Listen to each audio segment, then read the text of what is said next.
오늘 십자가의 의미에 대해서 말씀을 좀 나누겠습니다. 네, 십자가는 기독교의 대표적인 상징이죠.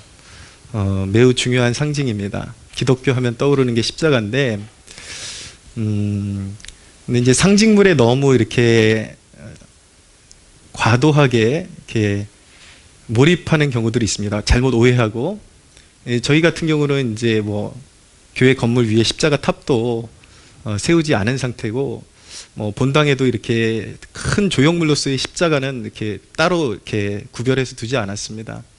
근데 이제 그런 모습을 보면서 우리나라 풍토에서 이렇게 신앙생활을 다른 교회에서 이렇게 해오시던 분들이 우리 교회에 왔을 때 이 교회는 왜 십자가가 없냐 그러면서 이상한 교회 아니냐 가끔씩 문득문득 그런 소리 들을 때가 있었어요.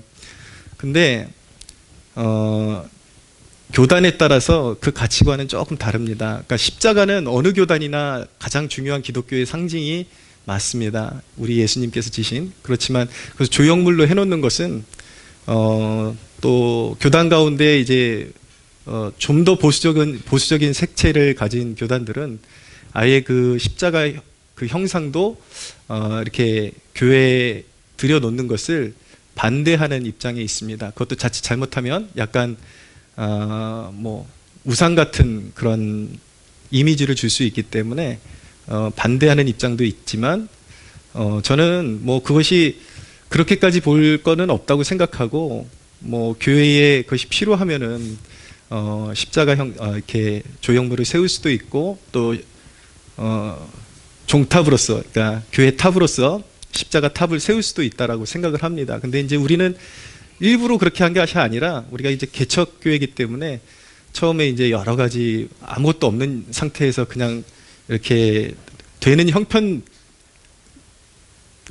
이렇게 개척을 하다 보니까 뭐 이렇게 위에 세울 만한 처음에는 여력도 없었고 뭐 그런 이유에서 세우지 않은 것이지만, 말씀드리고 싶은 것은 그 형상 자체가, 그 조형물 자체가 중요한 것이 아니라 십자가는 우리 신앙의 중심에 있는데 그래서 우리 마음에 새겨야 된다라는 것입니다. 그래서 진짜 십자가가 있는 교회는 그냥 달랑 여기다 십자가 세워놓은 교회가 십자가가 있는 교회가 아니라 이 강단에서 선포되는 메시지가 제일 중요한 거예요. 여기서 십자가가 올바로 선포되고 있느냐, 그리고 우리 성도들이 그 십자가의 의미를 바로 알고 내 마음에 그 십자가를 새기고 있느냐, 그것이 가장 중요한 것이죠. 하나님의 말씀, 진리는 우리 마음판에 새기는 것이지, 뭐 우스갯소리로 믿음이 없는 사람이 십자가 조형물 들고 아무리 이렇게 뭐 귀신아 떠나가라 외쳐봤자 그거 안 무서워해요. 우리 신앙심에 진짜 십자가의 보혈의 은혜가 흐르고 있어야 우리의 입술에 권세도 있고 마귀를 향해서 그 보혈의 능력으로 우리가 선포할 때에 귀신도 떠나가고 마귀도 떠나가고 우리의 삶에 그런 어둠의 사슬이 끊어지는 역사들이 일어나는 것이죠. 본질이 중요하다라는 것, 그거 꼭 기억하셔야만 합니다. 왜 십자가이어야 하느냐, 이제 그것부터 우리가 짚고 넘어가야 되는데, 왜 십자가가 기독교의 중심에 있을 수밖에 없고 예수님이 십자가를 지셔야만 했는가? 그것은 우리의 죄의 깊이 때문인 것입니다. 우리 죄가 우리가 생각하는 것보다 너무 깊기 때문에 하나님의 아들이 이 땅에 내려오실 수밖에 없을 정도로 그렇게 깊기 때문에 이제 하나님의 독생자가 오셔서 십자가를 지셔야만 했던 것입니다. 인간의 상태는 하나님과 단절되어서 그 상태 자체가 죄악된 삶에 그런 처해 있기 때문에, 죄악 가운데 처해 있기 때문에 하나님과의 관계의 단절의 그 상태를 이어줄 수 있는, 회복시켜 줄 수 있는 그런 이제 희생 제물이 필요하게 된 것입니다. 우리의 죄를 사하고 하나님과의 관계를 회복시키려면은 흠결이 없는, 죄 없는 그런 존재가 피를 흘려야, 우리를 대신해서 피를 흘려야 죄사함이 이루어질 수 있게 되는 것이죠. 그래서 히브리서 9장 22절에 보면 피 흘림이 없은즉 사함이 없느니라 라고 말씀하고 있는 것입니다. 전혀 사람 중에 누가 우리를 대신해서 피 흘린다 그래서 죄 용서가 되는 것 아닙니다.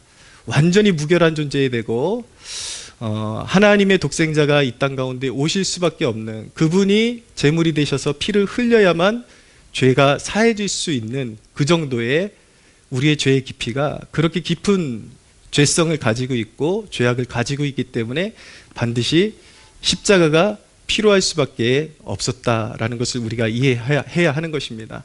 그러니까 그것을 신학적으로 얘기할 때 도덕적인 파산이다. 우리가 아무리 선을 행하고 아무리 노력을 해도 우리의 죄값을 다 갚을 수 없는 거예요. 그 지경으로 우리가 부패해 있는 것이죠.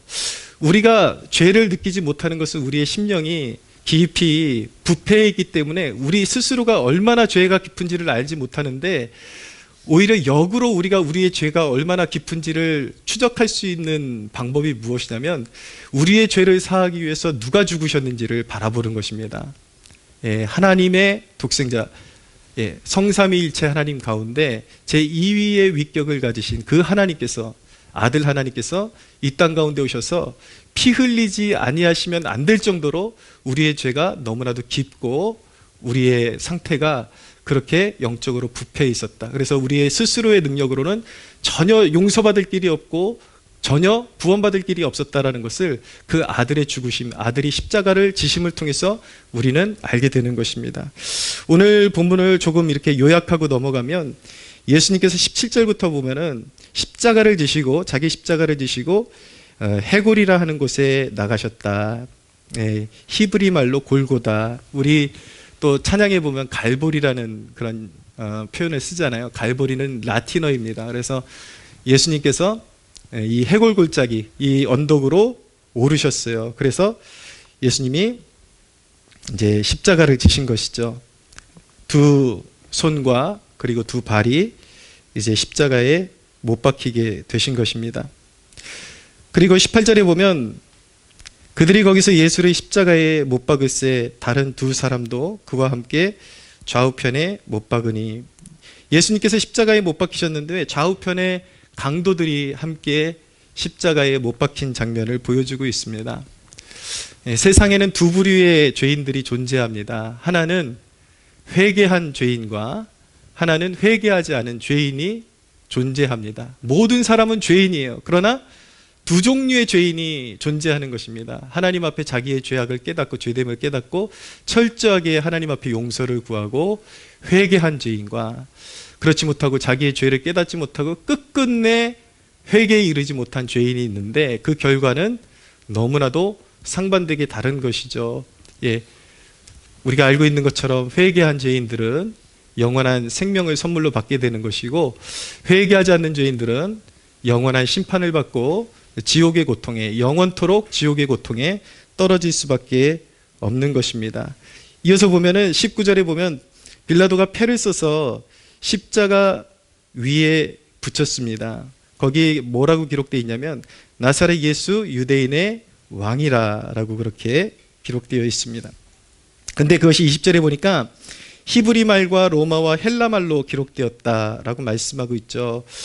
여기에는 깊은 상징적인 의미가 있습니다. 물론 군인들이 빌라도가 이 명패를 붙일 때는 예수님을 조롱하기 위해서 붙인 것이지만 사실은 그 조롱이 아니라 영적으로 너무나도 실제였다라는 것을 성경이 말씀하고 있는 것입니다. 대적들이 예수님을 조롱하는 용어가 사실은 예수님께서 진정한 왕이시라는 것을 밝혀주고 있다라는 것을 보여주고 있는 것이죠.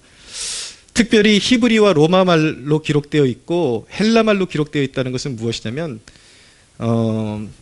이스라엘 사람들에게 그 가치관에 있어서 세계는 크게 3등분으로 구분하는 그러한 가치관이 있습니다. 무엇이냐면 유대 나라와 그리고 로마 밖에 당시에 가장 이제 보편적인 언어로 헬라어를 쓰는 그들이 이제 로마와 그 로마 세계 밖에 있는 이방인들을 이제 헬라 세계로 보는 경향이 있었는데 이것은 무슨 의미냐면 이스라엘 혈통적인 이스라엘 백성들과 그리고 로마 그리고 그 밖에 있는 모든 세계 모든 민족의 왕이 누구신가? 진정한 영적인 왕은 예수 그리스도시다. 십자가에 달리신 예수 그리스도이시다라는 것을 보여주고 있는 것입니다. 그래서 복음이라는 것은 이스라엘 나라 사람들에게만 필요한 것이 아니라 특정 나라에만 필요한 것이 아니라 모든 나라, 모든 민족, 피부와 언어와 모든 가치관을 초월해서 모든 민족에게 전파되어야 하는 것이 바로 그리스도의 십자가요, 그것이 복음이다라는 것을 알게 되는 것이고, 모든 민족이 와서 주님 앞에 엎드려야 되고, 그리고 예수 그리스도는 그분 앞에 엎드리는 모든 민족의 진정한 왕이시다라는 것을 선언하고 있는 것입니다.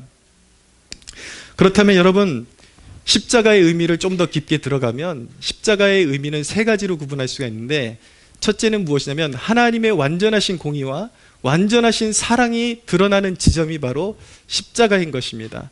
우리가 하나님의 성품을 이해할 때 가장 하나님에게 중요한 성품은 무엇이냐면 공의의 하나님이시라는 것입니다. 죄인을 반드시 벌하셔야 하는, 하나님은 죄를 눈뜨고 볼 수가 없고, 하나님은 죄를 용납하실 수가 없는 거룩하고 완전하신 성품을 가지고 있기 때문에 죄인을 반드시 벌하셔야 하나님의 공의가 입증이 되는 것입니다.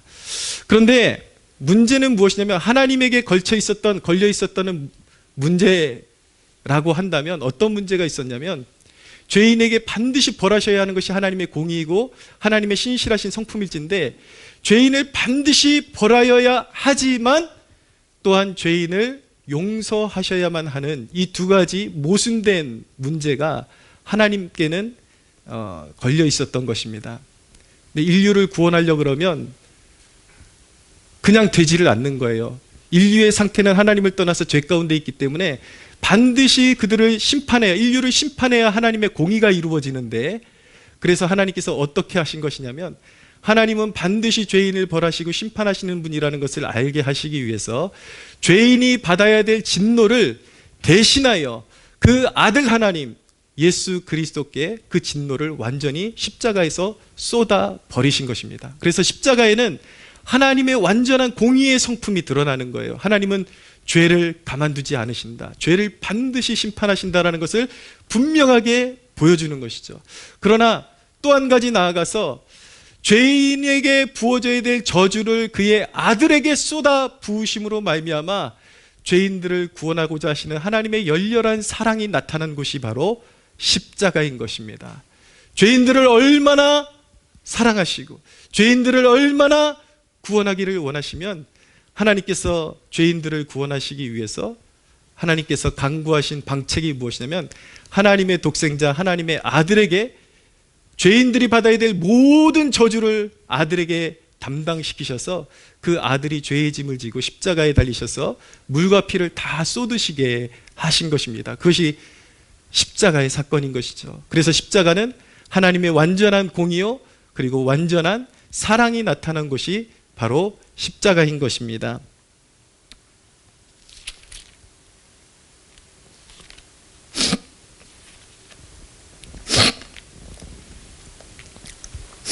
로마서 3장 25절 26절에 이런 말씀이 있습니다. 이 예수를 하나님이 그의 피로써 믿음으로 말미암는 화목제물로 세우셨으니 이는 하나님께서 길이 참으시는 중에 전에 지은 죄를 간과하심으로 자기의 의로우심을 나타내려 하심이니 곧 이때에 자기의 의로우심을 나타내사 자기도 의로우시고 또한 예수 믿는 자를 의롭다 하려 하심이라 라고 말씀하고 있습니다.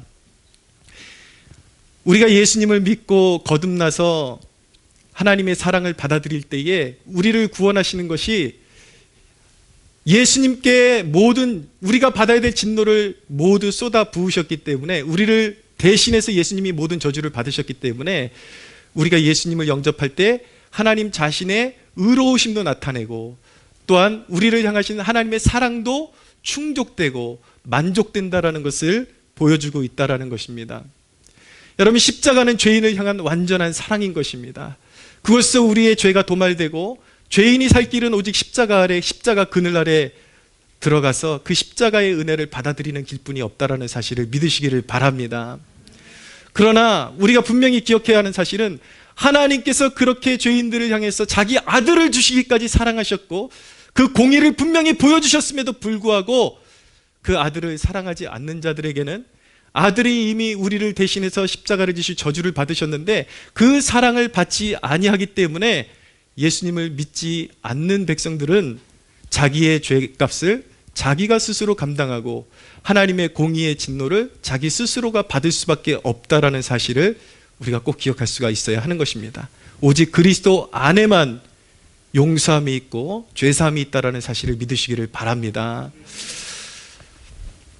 두 번째는 십자가는 우리의 죄가 말갛게 사해지는 지점이라는 것, 그것이 바로 십자가의 분명한 의미인 것입니다.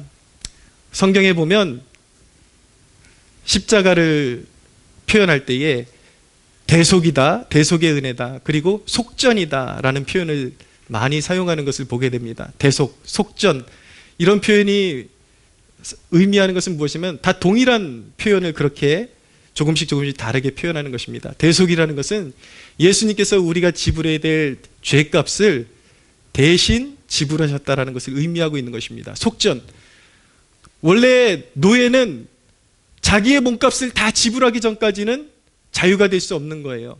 근데 노예를 살 때 그 노예의 몸값을 누군가가 대신 지불해주면 그 사람의 소유가 되는 것처럼 예수님께서 죄 때문에 마귀의 노예가 되어 있고 사망의 노예가 되어 있는, 죽음의 노예가 되어 있는 우리를 구원하시기 위해서 자기의 피값을 지불하시고 우리를 사셨다라는 것입니다.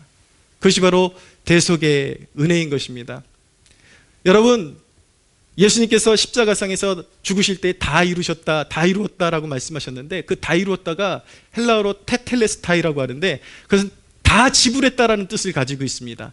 예수님께서 우리의 죄값을 다 지불했다라는 뜻을 가지고 있는 것입니다.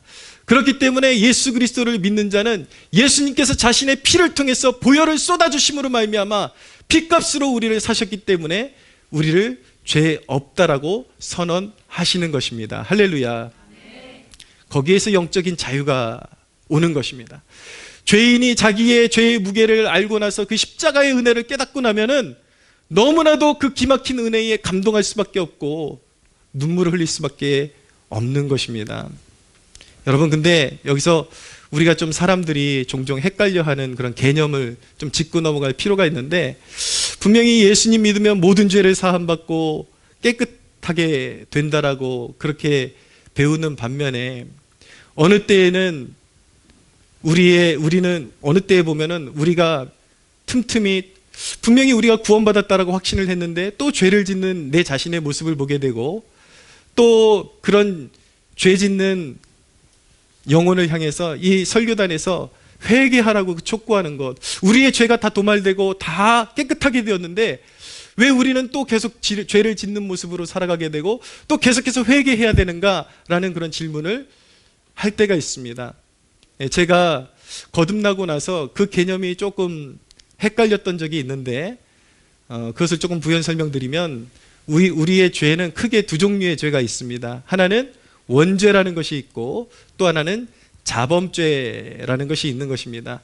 인간이 사망에 이르는 죄의 문제는 무엇이냐면 바로 원죄의 문제인 것입니다. 인간이 태어날 때부터 가지고 있던 고질적인 죄의 문제, 아담과 하와가 하나님을 떠나서 인간에게 들어온 그 죄악이 바로 원죄고, 인간이 지옥에 가는 그 원인은 무슨 죄 때문인가? 바로 원죄 때문에 하나님께로부터 떨어졌고 분리되어 있고 저주를 받아서 영원히 심판받고 지옥에 갈 수밖에 없는 신세가 된 것이죠. 그러나 예수 그리스도의 그 대속의 은혜, 그 십자가의 은혜를 믿는 백성들은 원죄가 깨끗하게 사함을 받는 것입니다. 할렐루야. 그래서 다시 정죄함 없다라는 그 말씀은 무엇이냐면, 예수 그리스도의 보혈의 은혜로 말미암아 예수님을 구주로 영접하고 죄 용서함 받고 거듭난 영혼이 다시 마귀의 자식으로, 그리고 사망의 자녀로, 다시 지옥 가는 존재로 떨어질 일이 전혀 없다라는 것을 말씀하고 있는 것입니다. 예수님께서 피 흘리심으로 말미암아 우리의 죄가, 원죄가 사함 받았고 깨끗함을 받았고, 그 은혜로 말미암아 우리는 영적 자유를 얻었고, 우리는 더 이상 마귀의 노예가 아니라, 마귀의 하수인이 아니라 하나님의 자녀가 되었음을 믿으시기를 바랍니다. 영원토록 하나님께서는 우리를 자녀 삼아 주시고 끝까지 품어 주시고 이끌어 주시는 것입니다. 왜인가? 우리의 원죄를 사함 받았기 때문인 것입니다.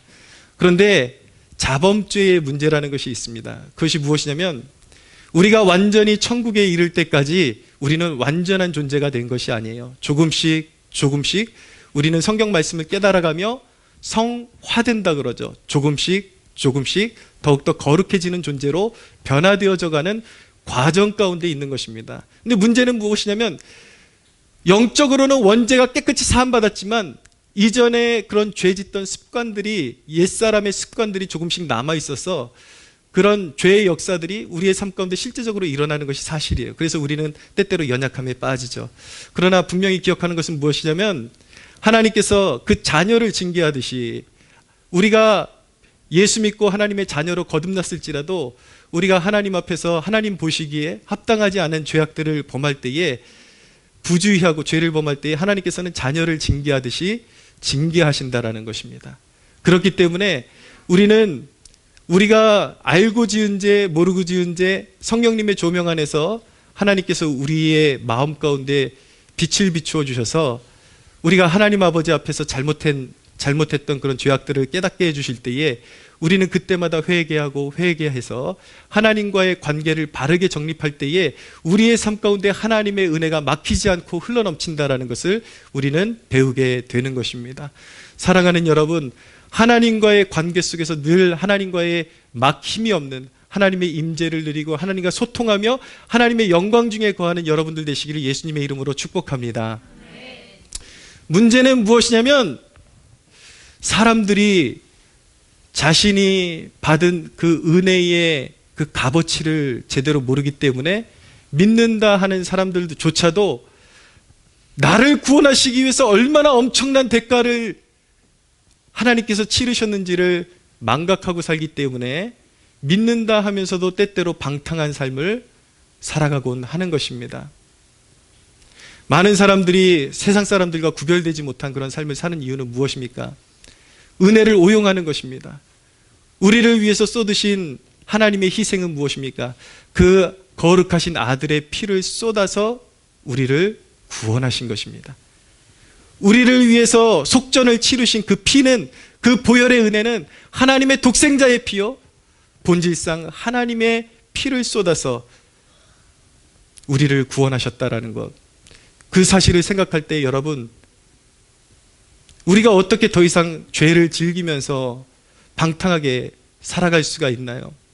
세상 사람들과 똑같은 가치관을 가지고 똑같은 삶의 양식을 가지고 살아가는 것은, 그것은 우리를 구원하신 하나님과 그분의 아들 독생자께 늘 송구한 죄를 범하는 것입니다. 사랑하는 여러분, 그리스도께서 피를 쏟아주셨을 때에 여러분, 도둑질하는 사람에게 계속 도둑질하라고 그 도둑질을 면제해주기 위해서 피를 쏟아주신 건 아니잖아요. 그 도둑질로 말미암아 죽을 수밖에 없는 죄인을 그리스도께서 이전의 죄를 사해주시고 피값을 대신 치러주신 것은 앞으로도 계속 도둑질을 하면서 가책이 없이 살라고 예수께서 피를 쏟아주신 것이 아니라 이제는 더 이상 이전에 행하던 죄악을 끊어버리고 거룩한 삶에 참여하라고 자신의 정금보다도 귀한 보혈을 쏟아주셨음을 우리는 항상 기억해야만 하는 것입니다. 할렐루야.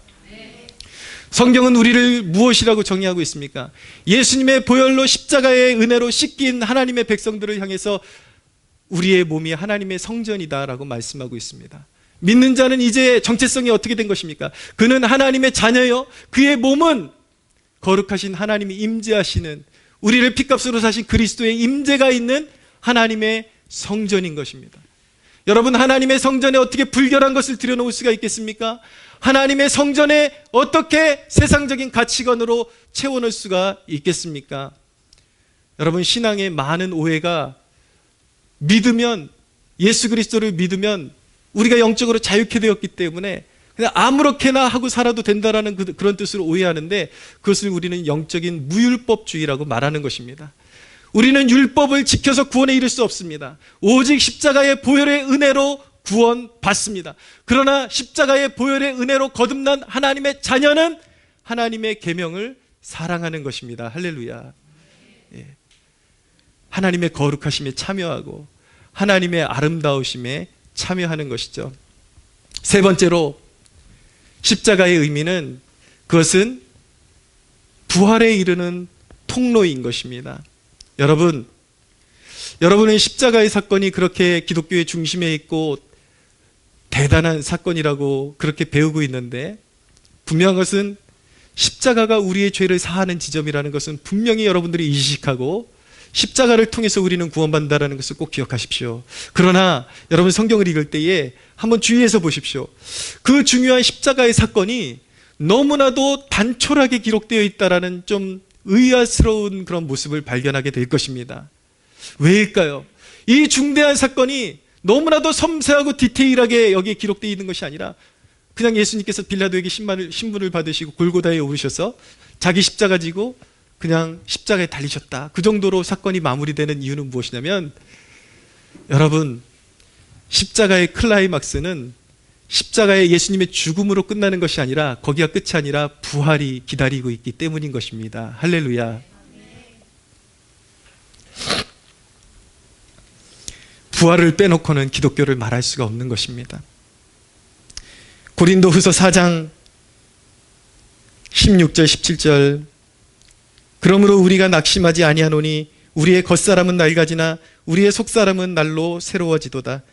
우리가 잠시 받는 환난에 경한 것이 지극히 크고 영원한 영광에 중한 것을 우리에게 이루게 함이니. 사랑하는 여러분, 믿는 자에게 고난이 있지만 고난은 하나님께서 정하신 때가 있다라는 것, 그것을 꼭 기억하십시오. 그러나 그 고난과 그 십자가를 잘 지고 따라갔던 주의 백성들은 주와 함께 영원토록 그분의 나라에서 거하며 죽음을 경험하지 않고 영원토록 살게 되는 축복을 누리게 될 것입니다. 할렐루야. 그것이 바로 영생인 것입니다. 조금만 견디십시오. 우리 그리스도인들에게 주어지는 십자가, 그 고난의 의미는 우리에게 생고생시키시는 것이 아닙니다. 그리스도의 고난에 동참케 하셔서 그리스도의 부활에 동참케 하시는 은혜가 기다리고 있다는 사실을 믿으시기를 바랍니다. 중요한 것은 이 부분입니다. 그럼 우리의 삶에 회복을 위한 비결이 어디에 있는가? 우리의 삶의 진정한 회복을 위한 비결 또한 십자가에 있다는 사실을 여러분들 꼭 기억하시기를 바랍니다. 우리의 무너졌던 삶이 어떻게 회복될 수가 있는가? 십자가를 통해서 부활의 영광을 우리는 경험하게 되는 것입니다. 자, 보십시오. 17절을 보시면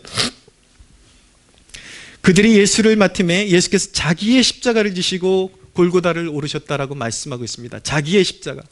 근데 예수님은 제자들을 양육하실 때에 뭐라고 말씀하셨냐면, 예수님 자신만 십자가를 지시겠다고 말씀하신 것이 아니라 너희도 누구든지 나를 따르려거든 자기의 십자가를 지고 따라야 한다라고 말씀하셨습니다.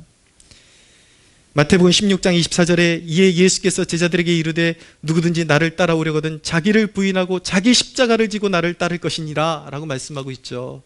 자기 십자가라는 그 말씀, 우리는 직장에서도 성공적인 삶을 살기 원하고 가정적으로도 성공적인 가정을 이루기를 원하지만 우리가 번번이 실패하는 이유가 어디에 있는가? 바로 이 대목에 집중해야 되는 것입니다. 자기 십자가라는 이 말씀에 우리는 의미를 곱씹어 볼 필요가 있습니다.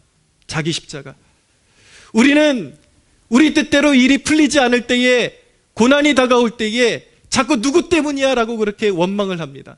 그런데 여러분, 책임을 전가시키는 그 순간에 이미 해결점은 놓쳐버린 것입니다. 원망과 그리고 혈기만 가득 채워지게 되는 것이죠. 원망과 혈기로 가득 채워져서는 삶의 문제를 해결함 받을 수가 없는 것입니다. 문제는 이것입니다. 자아를 십자가에 못 박고, 내 자아가 무엇입니까? 이기려고 하는 나, 탐욕에 젖은 나, 내 자신, 내가 하고 싶은 대로 하려고 고집부리는 나, 그것을, 그 자아가 십자가에 못 박히고 그 자아를 십자가에 못 박고 우리가 성령 안에서 기도할 때에 우리의 삶 가운데 썩어진 열매들이 생명의 열매로 바뀌기 시작한다는 사실을 꼭 기억하시기를 바랍니다. 남의 탓이 아니에요. 다른 사람 때문에, 자식 때문이 아니고 남편 때문이 아니고 사실은 나에게 주신 십자가인 것입니다. 나를 만들어 가시기 위해서, 나에게 열매 주시기 위해서 주신 십자가인 것입니다. 근데 대부분이 그것을 알지 못해요. 그냥 원망 안에서 그 일을 다 해결하려고 하니까 해결되지를 않아요. 인생의 쓴뿌리밖에 없는 것이죠. 야고보서의 말씀이 너희가 얻으려고 하는 것 아무리 혈기 부리고 죽이고 다투고 살인하여도 얻지 못한다. 왜입니까? 그것은 혈기고 자아의 쓴뿌리에서 나오는 열매이기 때문에 결코 좋은 열매를 맺을 수 없다라는 것입니다. 그런데 여러분, 나의 아집과 나의 고집을 내려놓고 그런 모든 상황 가운데 나에게 주신 십자가라는 그 믿음 가운데 기도하고 품고 그렇게 나아가면 하나님께서 욥을 회복시켜 주셨듯이 그렇게 회복의 열매도 반드시 허락하신다라는 사실을 믿으시기를 바랍니다. 예, 우리 젊은이들, 제 제자들 가운데 꽤 신앙심이 있는 친구인 줄 알았는데 결혼하고 몇 달 만에 또 헤어진 친구들도 이렇게 보이거든요. 근데 가장 중요한 그런 그 대목이 무엇이냐면 경제적인 어려움이 굉장히 크더라고요. 같이 행복할 줄 알았는데 경제적인 어려움이 막상 다가오니까 서로 책임을 전가하는 거예요. 네가 무능하기 때문에 이런 거야. 네가 잘 벌어오지 못하기 때문에. 나 이렇게까지 불행할지는 몰랐어 라고 그렇게 생각을 하는 것이죠. 근데 여러분, 우리 그리스도인들이 놓치는 게 자꾸 그 믿음을 가지고 처음부터 대박 나는 것, 그냥 무조건 잘 풀리기 원하는 것, 그런 것들을 상상하고 결혼을 하지만 결혼의 실제적인 생활은 그보다 너무 험하고 어렵고 성격도 잘 맞지 않고 재정적인 어려움도 오고. 그러나 여러분, 우리가 기억해야 하는 것은 무엇이냐면 서로 어려울 때 짐을 져주는 것이 자기 십자가를 지는 것입니다. 애초에 아무런 노력도 없이 그냥 잘 살게 되는 것보다 믿음 안에서 그 십자가를 지고 무거운 짐을 나눠주면서 그 어려운 터널을 통과할 때 하나님께서 영광 받으시고 그 가정에 더욱더 아름다운 열매들이 꽃피우게 된다는 사실을 기억하시기를 바랍니다. 그렇게 될 때 우리 자녀들도 그 믿음을 배우게 되죠. 얼마나 화목하고 행복한 가정이 되게 되는 것입니까? 그렇게 어려움을 부모가 같이 기도함으로 통과하는 모습을 본 자녀들은 나중에 커서도 그 메시지가 그 심령에 녹아져 있을 수밖에 없는 거예요. 아, 우리 가정도 예전에 그렇게 한때는 어렵고 힘들 때가 있었지만 우리 엄마 때때로는 다툴 때도 있었고 힘들어할 때도 있었지만 결국 믿음으로 극복했고 십자가 지는 것을 통해서 결국 부모가 나에게 가르쳐줬던 그 십자가를 지는 그 모습을 통해서 결국은 회복이 주어지고 가정이 마침내 아름답게 꽃피우게 되는 것을 내가 봤지. 그것이 영적인 교훈이 되고 평생의 교훈이 되어서 그 가정의 저주가 떠나가고 아름다운 열매가 이어질 수밖에 없게 되는 것입니다. 할렐루야. 여러분들의 삶 가운데 이전에 묶였던 모든 저주가 떠나가는 역사가 있게 되기를 바랍니다. 십자가는 여러분들의 모든 저주를 씻어주는 것입니다. 여러분들을 새롭게 하는 것입니다. 할렐루야. 이전에 여러분들의 혈기와 잘못된 판단 때문에 어그러진 삶이 있다면 이제는 여러분들의 십자가를 지고 기꺼이 달려가기로 그렇게 결정을 하십시오. 그리스도가 왕 되시고 여러분들이 그 십자가 지고 갈 때 반드시 아름다운 열매가 있음을 믿으시기를 바랍니다. 그런데 그리스도인들이 때때로 이 말씀을 잘못 적용해가지고 좀 유약해지는 때가 있어요. 그것은 무엇이냐면 내려놔야 할 때가 진정으로 내려놔야 한다, 내려놓는다라는 것이 무엇인지 헷갈려 할 때가 있다라는 것이죠.